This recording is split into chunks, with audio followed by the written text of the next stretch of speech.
Introducción a la química. Clase número 5. Repaso de contenidos. Cuando uno piensa en el universo, lo primero que se le vienen a la mente son imágenes como las de una galaxia, la Vía Láctea, los planetas, el Sol, las estrellas. Pero desde el punto de vista de la química y de la física, decir que el universo es todo aquello que nos rodea es una expresión muy amplia. Es por eso que vamos a definir universo como aquello que está compuesto por materia y energía. ¿Qué es la energía? Supongamos que tenemos una persona que está caminando.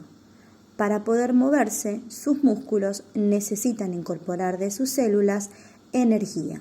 Esa energía es la que le va a permitir moverse. Por otro lado, si tenemos, por ejemplo, una lamparita encendida, vemos que ésta genera luz, pero para poder hacerlo previamente tiene que tener otra forma de energía, la electricidad. Cuando queremos tomar un mate o un café, tenemos que poner la pava al fuego. El fuego es el encargado de transmitirle calor al agua para que ésta hierva. Entonces, ¿qué es la energía? Podemos definir a la energía como la capacidad para realizar un trabajo o una acción. Formas de energía y sus transformaciones. La energía se manifiesta en distintas formas. El movimiento, como el que vimos recién en el ejemplo de la persona, a esta forma de energía también se la conoce como energía cinética. La electricidad, el calor, o por ejemplo podemos tener la energía potencial, que es aquella que aprovecha a la altura, como por ejemplo en las montañas rusas. Estas formas de energía pueden convertirse unas en otras. Un claro ejemplo es el de los molinos eólicos. Estos molinos lo que hacen es aprovechar la energía eólica, es decir, aquella que genera el viento al moverse naturalmente, para poder generar electricidad, una forma de energía muy necesaria para nuestra vida cotidiana. ¿Qué es la materia?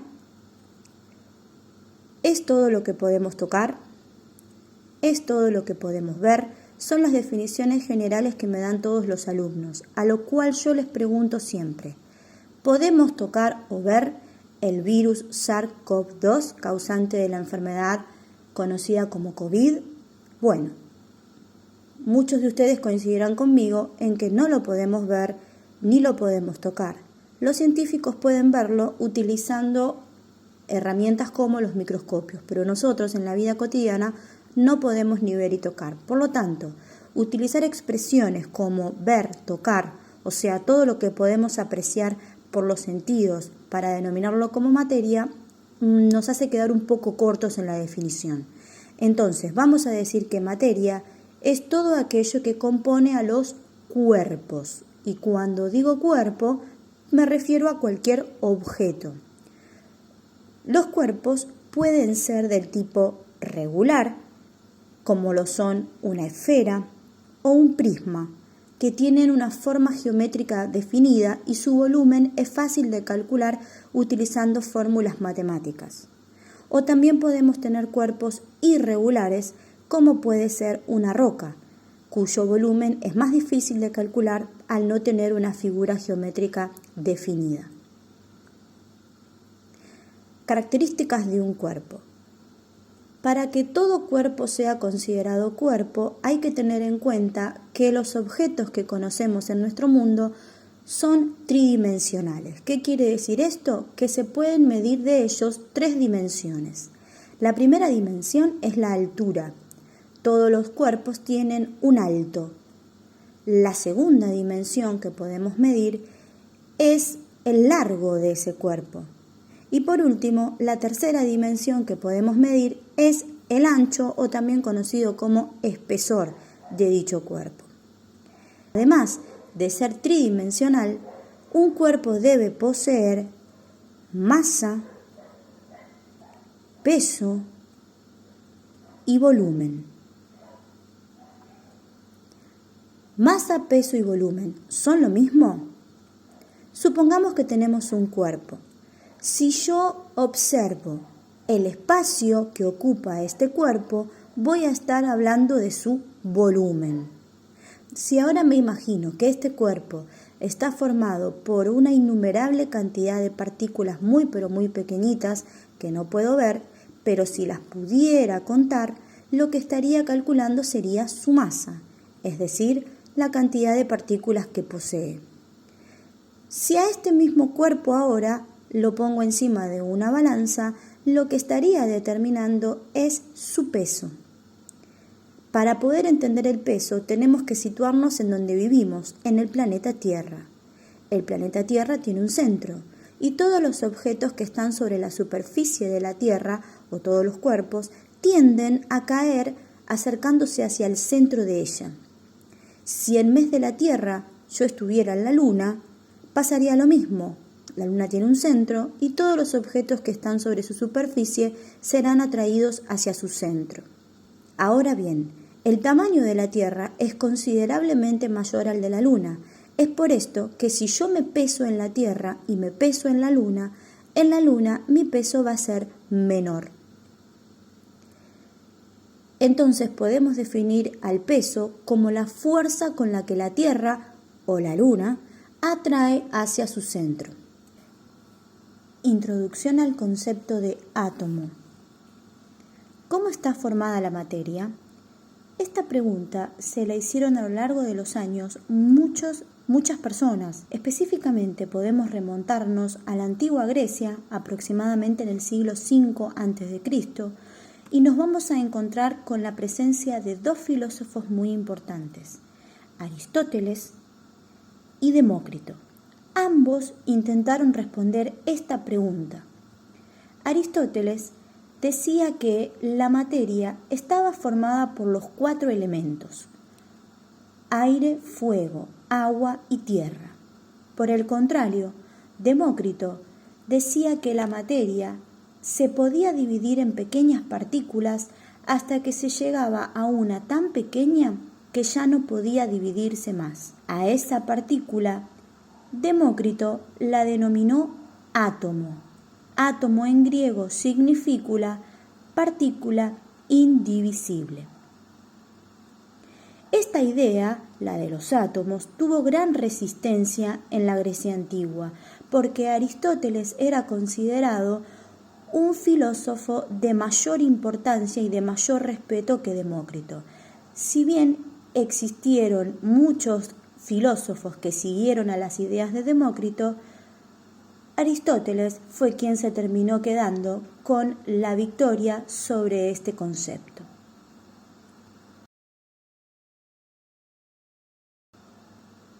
Modelos atómicos. El triunfo de Demócrito. Tuvieron que pasar aproximadamente 2500 años para que sea primero Dalton, en el 1803, un científico capaz de remontar la idea de átomo.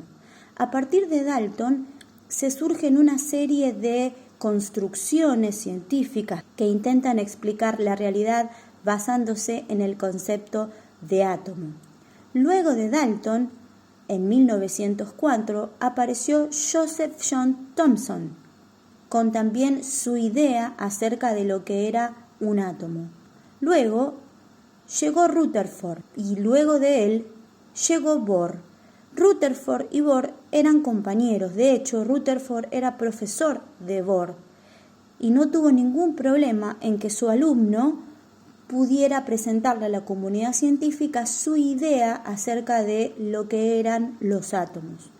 Por último, podemos hablar del modelo actual, que es el que, como su nombre lo indica, actualmente consideramos, y no es el aporte de un único científico, sino tenemos nombres como el de Sommerfeld, el de Schrödinger y el de Heisenberg, todos científicos que contribuyeron a la idea que tenemos el día de hoy de lo que es un átomo. Vamos a comparar el modelo de Dalton con el modelo de Thomson. Para Dalton, los átomos eran partículas que no se podían dividir y eran indestructibles.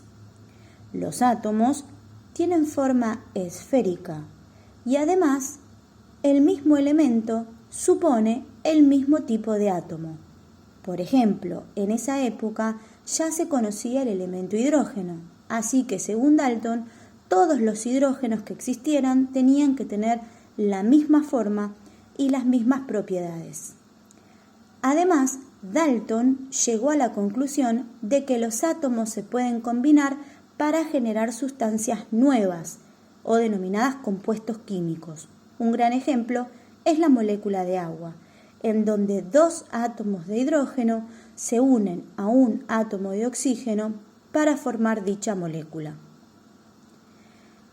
Joseph John Thomson propuso un modelo en el cual, para él, la materia estaba formada por átomos. A su vez, Thomson experimentó mucho con la electricidad y se planteó que la materia es eléctricamente neutra, es decir, que la sumatoria de cargas eléctricas que tienen los objetos dan cero.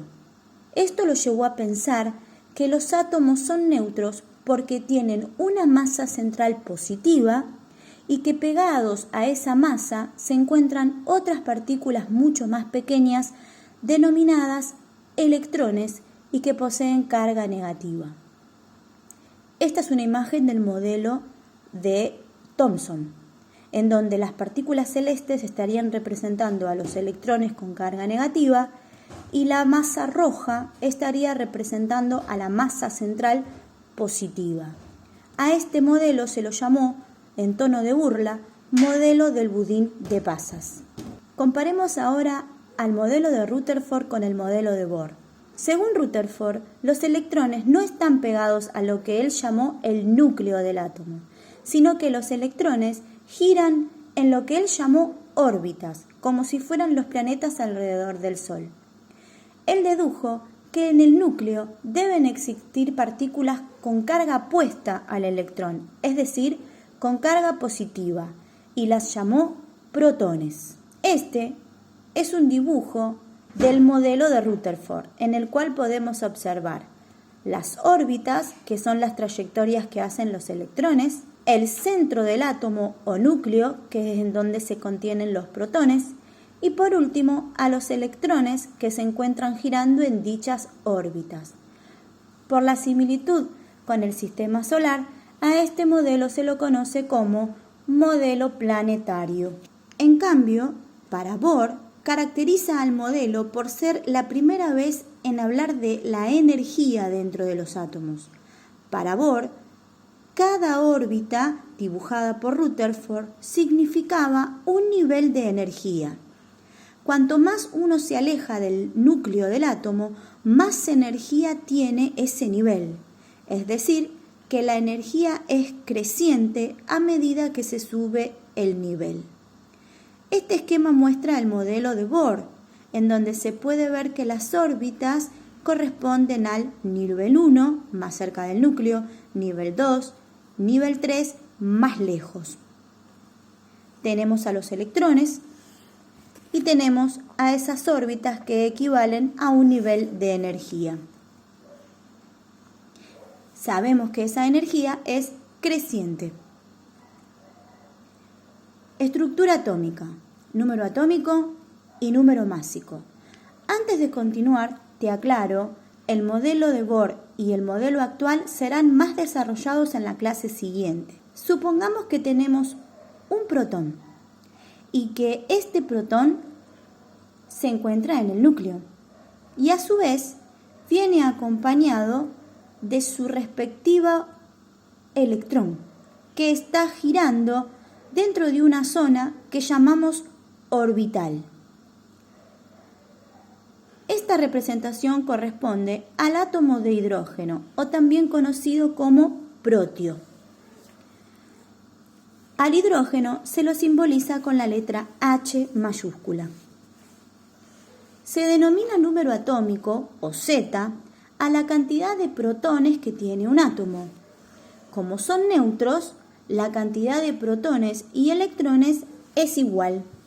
Por eso podemos resumir en la siguiente fórmula que el número atómico es igual a la cantidad de protones y este a su vez es igual a la cantidad de electrones. En este caso, como hay un único protón y un único electrón, decimos que el número atómico es 1. Se denomina número másico a la cantidad de protones y neutrones que hay en el núcleo. El número másico entonces resulta de la suma entre la cantidad de protones y neutrones que hay en el núcleo de un átomo. En este caso, el número másico es 1 porque hay solamente un protón en el núcleo. Supongamos que ahora tengo un protón, pero además aparece en ese núcleo un neutrón. En el orbital vamos a encontrar un único electrón, igual que en el ejemplo anterior. En este caso lo que tenemos, si analizamos el número atómico, es que la cantidad de protones y de electrones sigue siendo 1. Mientras que si analizamos el número másico, vamos a tener que considerar ahora la suma de un protón más un neutrón. Por lo tanto, el número másico ahora es 2. Este elemento que acabamos de graficar se llama deuterio y se lo simboliza con la letra D mayúscula. Vamos a ver un último ejemplo en el cual ahora en el núcleo voy a tener un solo protón, pero ahora van a existir 2 neutrones. Si analizo su número atómico, voy porque sigue teniendo un protón y un electrón. En cambio, cuando analice su número másico, vamos a ver que es 3, porque tiene 2 neutrones más un protón, haciendo una suma igual a 3. Este elemento se llama tritio y se representa con la letra T. Deuterio y tritio, si los buscas en la tabla periódica, no los vas a encontrar. Sin embargo, existen. Por ejemplo, con el deuterio se forma la denominada agua pesada, que es un agua que, al igual que el agua común, la que conocemos todos, la H2O, en este caso su fórmula química es D2O y es el agua que se utiliza para refrigerar los reactores nucleares, por ejemplo. El tritio es un elemento tan pero tan radioactivo que desaparece en el cabo de pocos minutos, por lo tanto es muy difícil de encontrarlo, pero existe. Estos 3 átomos corresponden a un mismo elemento, al elemento hidrógeno. Ahora, vos me vas a decir, si los 3 pertenecen al mismo elemento, ¿por qué se eligió al hidrógeno para representarlos? Bueno, se elige al hidrógeno porque el hidrógeno es el elemento más abundante en todo el universo, ¿sí? Si vos comparás las cantidades de hidrógeno con las cantidades de deuterio y con las cantidades de tritio, del que hay más cantidad es de hidrógeno. Por lo tanto, se denomina hidrógeno al conjunto de estos 3 átomos. Cuando tenemos 3 átomos, como en este caso, que tienen el mismo número atómico, en este caso 1, pero distinto número másico, en este caso 1, 2 y 3, se dice que son isótopos. Y con esto damos por finalizada la clase número 5. Nos vemos la próxima.